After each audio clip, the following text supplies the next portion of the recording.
अरे यार इतनी देर क्यों लगाते हो बाहर आने में? भैया हमें 2 पैरों से मेहनत करनी पड़ती है और आप तो बिना मेहनत 4 पैरों वाली गाड़ी पर आ गए। आप कहाँ समझोगे, आपको तो कार का ठंडा आराम मिलता है, धूप में तंदूर तो हमें बनना पड़ता है। ओह अब शिकायतें शुरू कर दी। चलो बैठो नहीं तो मैं अकेला ही निकल जाऊंगा। मजाक मस्ती से गाड़ी का माहौल हंसी से गूंज उठा। तीनों भाई बहन एक दूसरे को देखकर मुस्कुराने लगे। तो अब तुम आइसक्रीम कब खिलवाओगे? आखिर मामा तो नोटों की मशीन है और तुम हमारे एटीएम। लो भैया भी सी साहब, वैसे बात तो सही है तुम्हारी। पापा के पास तो नोटों की नदियां बहती है, उनका वॉलेट चमकता ही रहता है। सही पकड़े हैं, मामा और नोट हमेशा साथ साथ घूमते हैं, हमें तो बस मजे लेने आते हैं। अरे पगले, पापा का वॉलेट तो मम्मी की तिजोरी में है, मैं तो बस ऐश दिखाता हूँ। तब तो हमें मामी से सेटिंग करनी पड़ेगी, तभी मामा की नोटों की बरसात हमारी जेब में होगी। जैसे ही कार आंगन में घुसी, घर का दरवाजा खुला, रेखा वहीं खड़ी थी। अरे बेटा इतनी तेज हॉर्न क्यों? पड़ोसी समझेंगे बारात आई है। बुआ बाराती तो आई है, आपकी भाई का प्रिंस और उनके साथ आपके बच्चे हैं। हाँ हाँ प्रिंस तो आ गए, लेकिन ड्रामा क्वीन कहाँ है? पापा मैं ड्रामा क्वीन हूँ क्या? इस बात पर सब हंसते हुए घर के अंदर आते हैं और सोफे पर बैठकर ठहाकों के बीच मजेदार बातचीत शुरू होती है। रोहित बेटा मोबाइल बदल लिया क्या? हर बार तो तेरे हाथ में नया मॉडल ही दिखता है। बुआ पुराना फोन गरीबों के लिए है, मैं तो हंसी खुशी हर 3 महीने में नया ले लेता हूँ। वाह भैया, तुम्हारे फोन बदलने की स्पीड तो मौसम बदलने से भी तेज है। सही बोली, मेरी लाइफस्टाइल देखकर तो मौसम भी शर्मा जाए। सब हंसते हुए उसकी बातों पर तालियां बजाते हैं, लेकिन साथ ही मन ही मन सोचते हैं इससे कैसे खर्च करवाया जाए। भैया सुना है तुम्हारी कार में एसी नहीं, पूरा हिल स्टेशन फिट है, सही है क्या? अरे पगले, मेरी कार में तो ऐसे फीचर है कि ड्राइवर भी राजा बनकर घूमा है। बेटा तेरी ये बातें सुनकर पड़ोसी भी अपनी गाड़ी बेचते। बेचेंगे क्यों नहीं बुआ, जब उन्हें पता चलेगा कि असली शो तो यही होता है। माहौल अब और भी हल्का फुल्का हो गया। हर कोई रोहित को तंग करने के लिए नए नए सवाल ढूंढने लगा। भैया तुम्हारे घर का फर्नीचर बदल गया क्या? पिछली बार तो सोफा गांव वाले जैसा लगा था। अरे बहन, हमारे घर का फर्नीचर इतना स्टाइलिश है कि होटल वाले भी देखकर ईर्ष्या करे। वाह, भैया के घर में तो लगता है सीरियल का सेट लगा हुआ है। हाँ, और उसमें हीरो भी मैं ही हूँ, बाकियों का रोल समझ लो सपोर्टिंग कास्ट।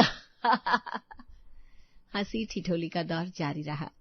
रोहित का हर जवाब नए शौक से भरा हुआ था और बाकी सब उसे सुनकर खिलखिला रहे थे। बेटा इतना खर्चा करते हो तो बचत कब करते हो? फूफा जी, हमारे यहाँ बचत करने का काम बैंक करता है, हम तो बस उड़ाने का काम जानते हैं। भैया तुमसे तो एटीएम मशीन भी जल जाए। अरे जलने दो, लेकिन पैसे निकलने चाहिए, वरना स्टाइल अधूरा रह जाएगा। पूरे घर में हंसी गूंज रही थी। रोहित सबसे मुलाकात करके घर लौट गया। कुछ दिनों बाद रेखा के भाई यश का फोन आया। रेखा, एक जरूरी बात करनी थी। पापा ने जो बड़ी दुकान ली थी ना, उसी को लेकर। हाँ भैया कहो ना, आपके लिए तो हमेशा दिल और घर दोनों खुले रहते हैं। वो दुकान अगर मेरे नाम हो जाए तो कारोबार संभालना आसान होगा। अरे भैया इसमें कहने की क्या बात है, आपके लिए तो मैं सब छोड़ सकती हूँ। भाई बहन के रिश्ते की गहराई झलक रही थी। यश थोड़ा हिचकिचा रहा था, लेकिन रेखा बिना शर्त हामी भरने को तैयार दिख रही थी। रेखा तो खुश रहे, मुझे और कुछ नहीं चाहिए, लेकिन ये दुकान हमारे लिए भविष्य है। अरे भैया आपके भविष्य में ही मेरा भविष्य है, मैं खुशी से साइन कर दूंगी। तुझे बिल्कुल भी बुरा नहीं लगेगा ना, कहीं बाद में मन बदल ना जाए? भैया मेरे लिए सबसे बड़ी दौलत आपका साया है, बाकी सब तो कागज के टुकड़े हैं। यश की आंखों में राहत साफ दिखी। रेखा की आवाज में भरोसा और प्यार की मिठास थी, जैसे भाई के लिए सब कुर्बान कर दे। तेरे जैसी बहन होने पर गर्व होता है, तो हर बार मेरे लिए ढाल बनकर खड़ी रहती है। और भैया आपको पाकर मुझे भी गर्व है, आप ही मेरे पिता जैसा सहारा हो। तो साइन कर देगी तो पापा भी चैन की नींद लेंगे और कारोबार भी आसानी से चलेगा। भैया दुकान क्या, अगर पूरा शहर भी आपके नाम करना पड़े तो मैं तैयार हूँ। इस प्यार भरी बातचीत के बाद यश को तसल्ली मिली कि बहन रेखा हर हाल में साथ खड़ी है, लेकिन रेखा की बातें उसका पति और बच्चे भी सुन रहे थे। भाई मम्मी तो सच में बहुत बड़ी गलती करने जा रही है। हाँ दीदी, मामा का बेटा ऐश कर रहा है और हमें कुछ भी नहीं मिलता। और अब जो दुकान नाना ने बनाई वो भी मम्मी मुफ्त में मामा को दे रही है। हमें पापा से बात करनी होगी, वरना हमारा भविष्य बिल्कुल खाली हो जाएगा। दोनों भाई बहन मायूस होकर एक दूसरे को देखते हैं और धीरे से पापा के कमरे की ओर बढ़ते हैं। पापा, आपने सुना? मम्मी पूरी दुकान मामा को देने की बात कर रही है। क्या इतनी बड़ी बात और मुझे बिना बताए फैसला? पापा, मामा का बेटा कार, फोन, शॉप सब करता है और हमारे पास तो कुछ भी नहीं है। मुझे भी लगता है कि ये दुकान बच्चों का भविष्य है, इसे ऐसे ही छोड़ना ठीक नहीं है। विकास के चेहरे पर चिंता की लकीरें उभर आई। उसे समझ में आया कि बच्चों की नाराजगी बेकार नहीं है, उनके तर्क भी सही है। पापा, मम्मी हमेशा भाई के प्यार में अंधी हो जाती है और हमारी मुश्किलें नहीं दिखती उसे। अगर दुकान मामा को चली गई तो हमारे लिए आगे कुछ नहीं बचेगा। देखो बच्चों, मम्मी से सीधे उलझना ठीक नहीं होगा, मुझे भी समझदारी से बात करनी होगी। पापा, इस बार आप चुप मत रहना, वरना हम सब पछताएंगे। बच्चों की बातें विकास के मन में गूंजने लगी। एक तरफ पत्नी का, भाई बहन का रिश्ता था, दूसरी तरफ अपने बच्चों का भविष्य। पापा, अगर दुकान चली गई ना तो हमें भी मामा के घर नौकरी मांगनी पड़ेगी। हाँ भाई, और रोहित भैया हमें नौकर नौकरानी कहकर ताना देंगे। नहीं, ऐसा मैं नहीं होने दूंगा। अब वक्त है रेखा को समझाऊं, भावुकता में फैसला सही नहीं होता। माहौल अचानक भारी हो गया। हंसी ठिठोले की जगह अब घर में तनाव का माहौल था। विकास ने दिमाग लगाते हुए रेखा से खुद बात ना करके अपनी माँ सविता को समझा पढ़ा दिया और रेखा से बात करने भेज दिया। माँ, बच्चों ने सही कहा, अगर रेखा दुकान अपने भाई को दे देगी तो हमारी मुश्किलें बढ़ जाएंगी। बेटा, लेकिन यश तुम्हारी पत्नी का भाई है, इस बीच में तुम्हें नहीं बोलना चाहिए। माँ, समझने की बात अलग, कार्रवाई की जरूरत है। बच्चों का भविष्य खतरे में है। अगर ऐसा है तो मैं रेखा बहू से बात करूंगी ताकि उसे समझ में आए कि उससे गलती हो रही है। हाँ माँ, पर सीधे मत कहिएगा, बस भावुक तरीके से उसे हिला दीजिए। सविता की आंखों में हल्की आग थी। वो बहू को समझाने नहीं बल्कि हिला देने का प्लान बनाने लगी। रेखा, मुझे यकीन नहीं आता कि तुम इतनी बड़ी गलती करने जा रही हो। कैसी गलती मम्मी जी? देखो रेखा, मामा का बेटा हर शौक और आराम पा रहा है, उसके ऊपर तुम भी सब मुफ्त में दे रही हो। मैं आपकी बात नहीं समझी मम्मी जी। अगर ये दुकान तुम्हारे भाई को चली गई तो तुम्हारे बच्चों का क्या होगा? तुम्हें नहीं लगता तुम पर बड़ी जिम्मेदारी है? सविता का मकसद साफ था, बहू को भावुक करना ताकि वो अपने फैसले पर दोबारा सोचे। रेखा, भला तुम ये कैसे भूल सकती हो कि यश का बेटा हमेशा ऐश करता है और तुम्हारे बच्चों के पास पहले से कुछ भी नहीं है। मम्मी जी, मैं समझ रही हूँ, पर भाई का प्यार ही इतने बड़े फैसले का कारण बन जाता है। समझ रही हो बहू, पर तुम्हारे बच्चों का भविष्य तुम्हारे हाथ में, सोचो एक बार। लगता है मुझे सोचना पड़ेगा। सास की बातें सुनकर रेखा सोच में थी, तभी उसकी पड़ोसन माला वहां आई। रेखा ने उसे सभी बात बता दी और माला से सही राय मांगी। रेखा, क्या सोचती हो?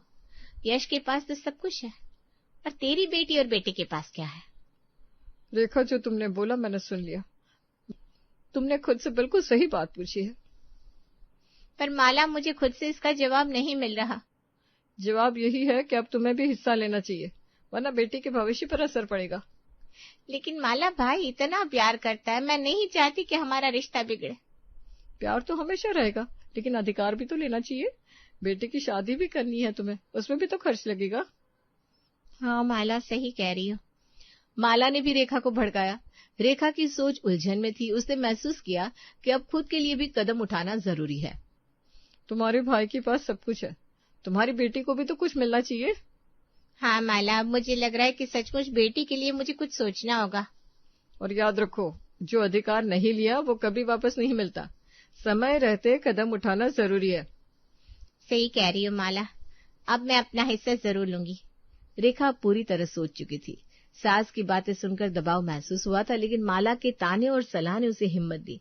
तभी रेखा के बच्चे उससे कहते हैं, बस माँ, अब हाथ पीछे मत हटाना।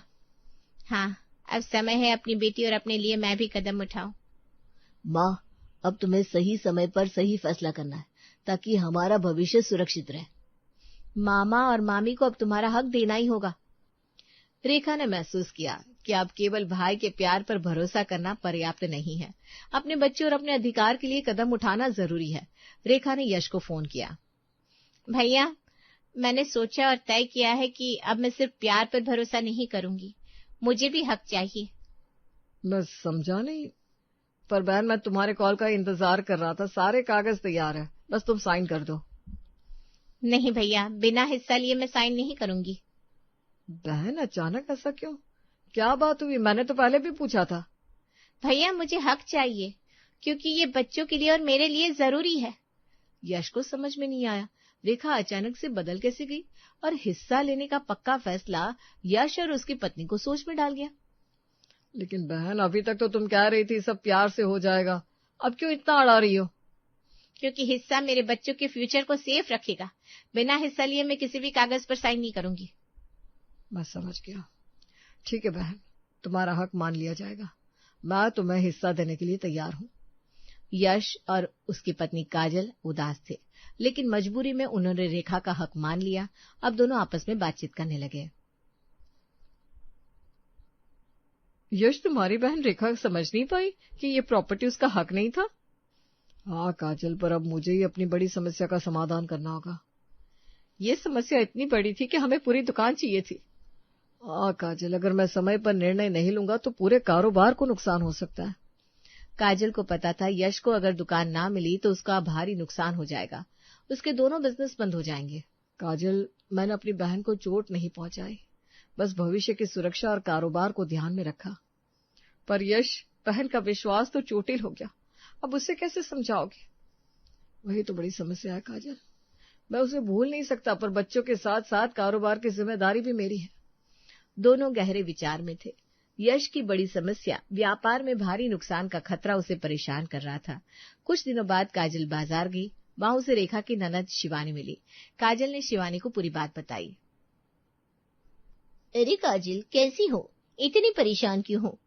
शिवानी दीदी, यश के दोनों बिजनेस बंद हो जाने का खतरा है, इसलिए उसने बहन से दुकान अपने नाम कराने को कहा। अच्छा, तो रेखा ने हक देने से मना किया क्या? हाँ, बिना हिस्सा लिए साइन करने से इनकार कर दिया। मतलब अब सब कुछ रुक गया और समय बहुत कम है। हमारे पास सिर्फ 3 दिन है, अगर इन दिनों में दुकान नहीं मिली तो हम सड़क पर आ जाएंगे। शिवानी की आंखों में चिंता झलक रही थी, लेकिन उसने संयम बनाए रखा। वो काजल को आश्वस्त करने लगी। काजल, चिंता मत करो, यश ने सही कदम उठाया और सब ठीक होगा। शिवानी दीदी, पर अगर रेखा भाभी ने हक नहीं दिया तो क्या होगा? देखो, रेखा भाभी को मजबूरी का एहसास होगा और यश की मेहनत व्यर्थ नहीं जाएगी। दीदी, आपकी बात सही है, पर 3 दिन में सब कुछ कैसे सही हो जाएगा? समय कम है, लेकिन सोच समझ और धैर्य से हर मुश्किल हल हो जाएगी, विश्वास रखो। काजल को शिवानी की बातों से थोड़ी राहत मिली। शिवानी भी सोच में घर पहुंचते ही अपने पति किशोर को सारी बात बताती है। किशोर अपनी पत्नी शिवानी को आइडिया देता है। भाभी, आपने बिल्कुल सही फैसले लिया, अब बस कल कोर्ट में सबको मिलना चाहिए।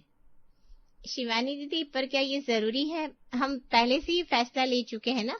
भाभी, सही फैसला लिया, पर नियम और हक सबके लिए बराबर होने चाहिए। हाँ, समझ रही हूँ, पर मुझे थोड़ा अजीब लग रहा है सब कोर्ट में आएंगे। अजीब तो लगेगा, पर जब प्यार और हक में संतुलन है तो सब ठीक होगा।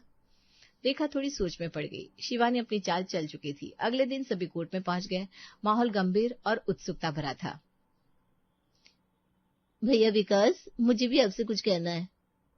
कहो, क्या बात है? मुझे भी हमारे घर और दुकान की प्रॉपर्टी में बराबर का हिस्सा चाहिए, ये मेरा अधिकार है ना? क्या शिवानी, तुम हिस्सा मांग रही हो? हमें बिल्कुल उम्मीद नहीं थी। अरे भाई, अब दिख जाएगा, नियम और हक सबके लिए बराबर है। हाँ काजल, जब मेरी भाभी रेखा अपने भाई यश से हिस्सा ले सकती है तो मैं क्यों पीछे रहूं? शिवानी, तुम ये सब क्यों कर रही हो?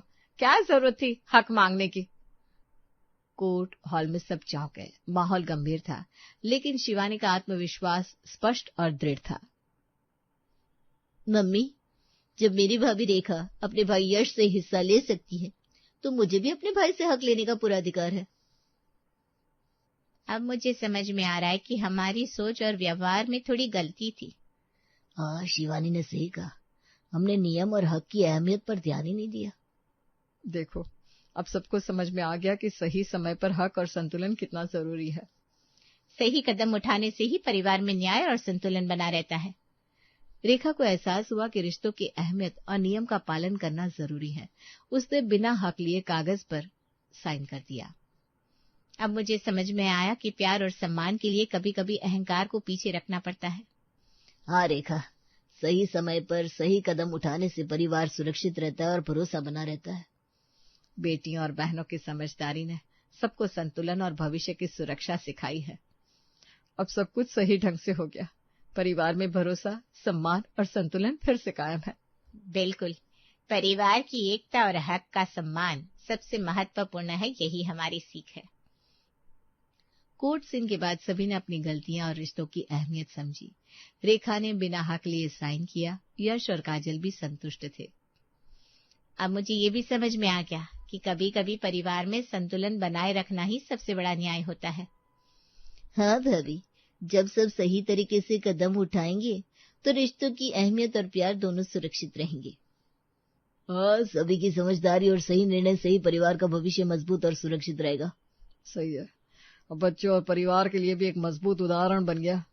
बेटियों, बहनों और भाइयों की समझदारी ने सबको ये सिखा दिया कि प्यार और हक में संतुलन आवश्यक है। शिवानी की समझ ने सबको समझा दिया कि रिश्ते का असली मतलब क्या होता है। रोहित को भी समझ में आया कि भाई बहनों के साथ शो ऑफ नहीं किया जाता, प्यार किया जाता है। अब समझ में आया, भाई बहन के साथ पैसा और शो ऑफ नहीं, सिर्फ सम्मान और प्यार होना चाहिए। हाँ भैया, तुम्हारे ऐशो आराम के चक्कर में हम सबको हमेशा पीछे रहना पड़ता था। सही है भैया, अब से हमें भी हक और प्यार बराबर से मिलेगा, कोई पीछे नहीं रहेगा। कोर्ट सीन के बाद परिवार में माहौल पूरी तरह संतुलित और शांत हो गया। सभी ने अपनी गलतियों और रिश्तों की अहमियत समझी। रेखा ने बिना किसी हिस्से के कागज पर साइन किया। यश, काजल और बाकी सब भी खुश और संतुष्ट महसूस कर रहे थे।